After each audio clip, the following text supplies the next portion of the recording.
முந்தி அடித்ததுக்கு பின்னாடி நம்ம இப்போ ஃபால்ஸ் வைக்க போகிறோம். ஃபால்ஸ் வைக்க முன்னாடி வந்து இந்த முந்தி அடித்ததுலேருந்து ஒரு 10 இன்ச் மார்க் பண்ணிக்கோங்க. எதுக்கு இந்த 10 இன்ச் மார்க் பண்ணுறோன்னா, நம்ம சொருகி சுற்றும் போது இது கொஞ்சம் மேலே போயிடும். அதுக்காக தான் அந்த இது விட்டுறோம். இந்த மாதிரி ஃபால்ஸ் வந்து இது உள் சைடு, இது வெளி சைடு. பாருங்கள், தையல் போட்டிருக்கிறது இது உள் சைடு, இந்த ஃபினிஷிங்காக இருக்கிறது வந்து வெளி சைடு. இது வந்து ஃபஸ்ட்டு நம்ம ஸ்ட்ரைட்டாக இப்படி மடிச்சுக்கணும். கரெக்டாக மடிச்சிங்கன்னா பிசுறு இருக்காது, எதுவுமே இருக்காது. மார்க் பண்ணியிருக்க இடத்துல அப்படி வச்சுருங்க. ஃபஸ்ட்டு வந்து கீழே தான் தைக்கணும், பார்டரில், சாரியோட பார்டர் கீழே. இங்கே பாருங்கள், இது மேலேயே வச்சு கரெக்டாக மெதுவாக தைச்சிட்டு வாங்க. வெளியிலையும் போயிடக்கூடாது. ஃபால்ஸ் வெளியில் தெரிஞ்சாலும் அசிங்கமாக இருக்குது. மேலே போனாலும் இந்த கீழே வந்து பார்டர் வந்து சுருண்டுக்கும். அதனால நம்ம கரெக்டாக அந்த இதுலேயே தையல்லையே போட்டு வந்துடுவோம்.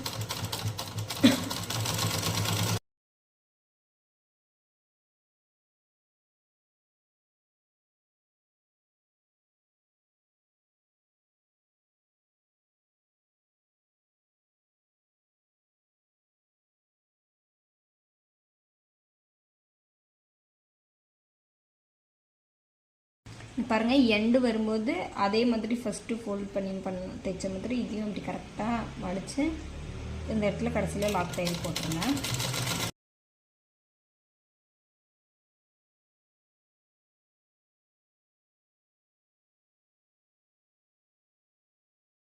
ஃபால்ஸ் இந்த இடத்துல தைக்கும்போது மட்டும் கை எப்படியே வச்சு தைச்சிட்டு வாங்க.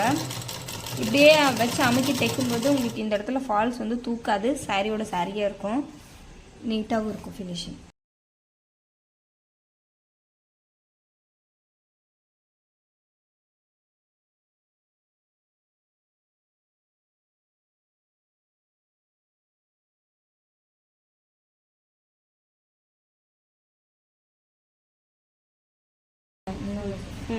பாருங்கள், இப்போ சாரியும் ஃபால்ஸும் இப்போ நேராக வந்துருச்சு. நம்மளுக்கு இப்படி கிராஸாக வரும்போது ஃபால்ஸு வந்து அதிகமாக இந்த இடத்துல இருக்குது, துணி விட்டு வருதுன்னா லைட்டாக இப்படி சின்னதாக ஒரு ஃபோல்டிங் பண்ணி நீங்கள் அடிச்சுட்டு வந்தீங்கன்னா, ஒரு 2 இடத்துல விட்டு அடிச்சிங்கன்னா உங்களுக்கு வந்து கரெக்டாக வந்துடும் சாரியும் ஃபால்ஸும்.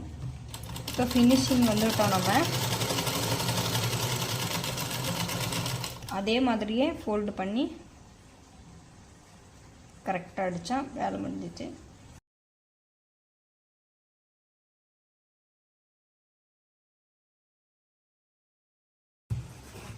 எவ்வளோ ஃபினிஷிங்காக வந்திருக்கு ஃபால்ஸு.